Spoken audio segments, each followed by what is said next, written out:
Merhaba, yeni bir video ve proje ile birlikteyiz. Bu defa sizlerle birlikte indüksiyon ısıtıcı yapacağız. Daha önce yaptığımız ısıtıcılardan biraz farklı olacak arkadaşlar. Bunu devreyi yaparken ve yaptıktan sonra anlatacağım.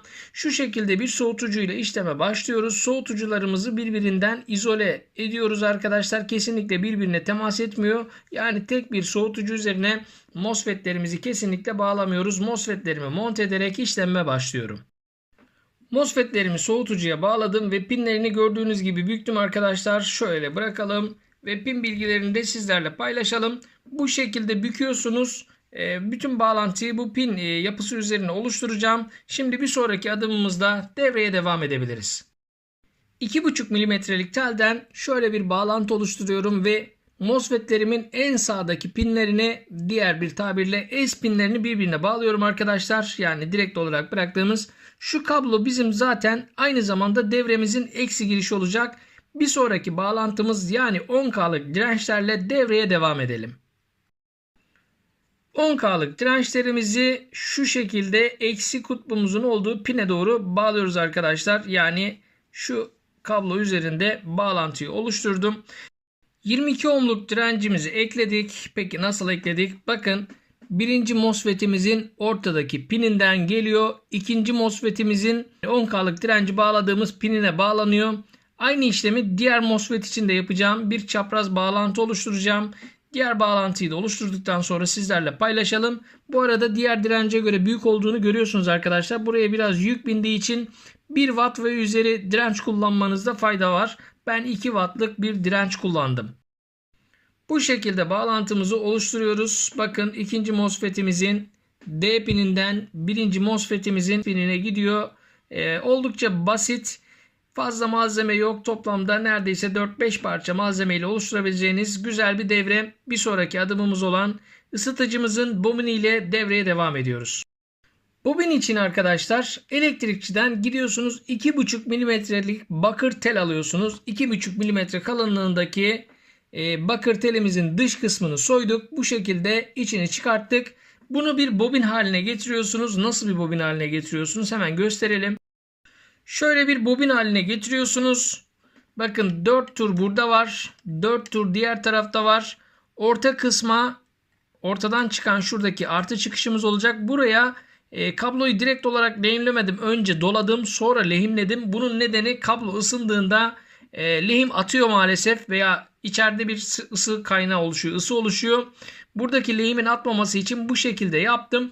Referans ölçü olarak ben oklava kullandım arkadaşlar. Oklavanın en kalın yerini kullanabilirsiniz. Veya 1,8 ile 2 santimetre arasında bir iç çapa sahip olması gerekiyor. Isıtıcımızın bobinini uygun forma soktuk arkadaşlar. Bakın şurada MOSFET'lerimizin ortadaki pinlerine yani D pinlerine bağlıyoruz. Şöyle şu açıdan gösterirsem daha anlaşılır olacaktır. Bu şekilde bir bağlantı oluşturuyorsunuz. Buradan uç kısmını geri doğru aldım. Burası bizim devremizin artı kısmı olacak. Burası da eksi kısmı olacak. Buradan artıyı buradan da eksiyi verdiğimizde devremiz çalışacak. Sırada kondansatörlerimiz var. Kondansatörlerimizi de devreye ekleyerek artık hazır hale getirelim. Bu arada bu devrenin en büyük özelliği ister şok bobini ile isterseniz de şok bobini olmadan çalıştırılabiliyor olması. Zaten diğer indüksiyon ısıtıcılarından en büyük farkı bu. Şimdi kondansatörlerimi yerine bağlayalım ve son şeklini sizlerle paylaşalım. Devremizi tamamladık ve çalışacak hale getirdik arkadaşlar. Devremizin son şekli bu. Şu şekilde gösteriyorum ve kondansatörleri de paralel bağlantı şeklinde bobinimizi ekliyoruz. Sağdan ve soldan 2 adet kondansatörümüzü. Devremizin eksi girişi burası, artı girişimiz burası. Bu devrenin en büyük özelliği şok bobini olmadan da çalıştırıyor olması arkadaşlar. Devreyi 12 volt 20 amperlik bir güç kaynağıyla yani bir aküyle besleyeceğim. Daha düşük güç kaynaklarıyla da kullanabilirsiniz. Ancak ısıtma süresi güç kaynağınızın gücüne bağlı olarak paralel olarak artacak veya azalacaktır. Bu bilgiyi verdikten sonra şöyle teleskopik anten parçasını devre içerisine sokacağım. Ortamdaki ışığı görmeniz için elimden geldiğince azaltmaya çalışacağım ve bakalım ne kadar zamanda ısıtacak. Ortamdaki ışığı elimden geldiğince azalttım. Devreye güç veriyorum ve teleskopik anten parçamızı içerisine sokar sokmaz anında ısınmaya başlıyor arkadaşlar. Hatta dumanlar yükseliyor. Şu anda yavaş yavaş elime doğru da sıcaklık geliyor ve kızardığında görebiliyorsunuz. Şu an sizin de gördüğünüz gibi antenimiz anında kızardı. Çıkartır çıkartmaz da soğudu haliyle. Yapmasın diye bu defa bir penseyle tutuyorum arkadaşlar. Tekrar ısıtalım. Şimdi tekrar güç veriyorum. Ve bakalım ne kadar zamanda ısıtacak. Şu an kızarmaya başladı. Ve gördüğünüz gibi anında kızardı arkadaşlar.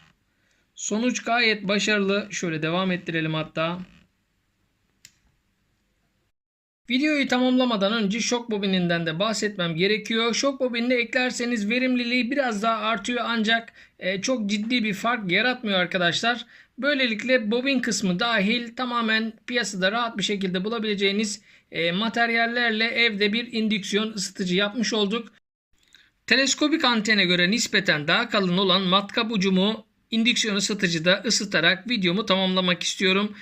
Bunu şimdi ısıtıcıya yerleştireceğiz. Rahat görebilmeniz için bir platform hazırlamaya çalışacağım ve ısıtarak videomuzun finalini çekeceğiz. Oluşan ısıyı rahat görmeniz için ortamdaki ışığı elimden geldiğince azalttım. Şimdi sisteme güç veriyorum ve birlikte matkabın ısınıp ısınmadığını veya nasıl ısındığını inceliyoruz. Şu an yavaş yavaş dumanlar yükseliyor arkadaşlar. Kameraya ne kadar yansıyor bilemiyorum. Matkabın da yavaşça kızardığını görmeye başladım. Şu an kameraya da aynı şekilde yansıyor.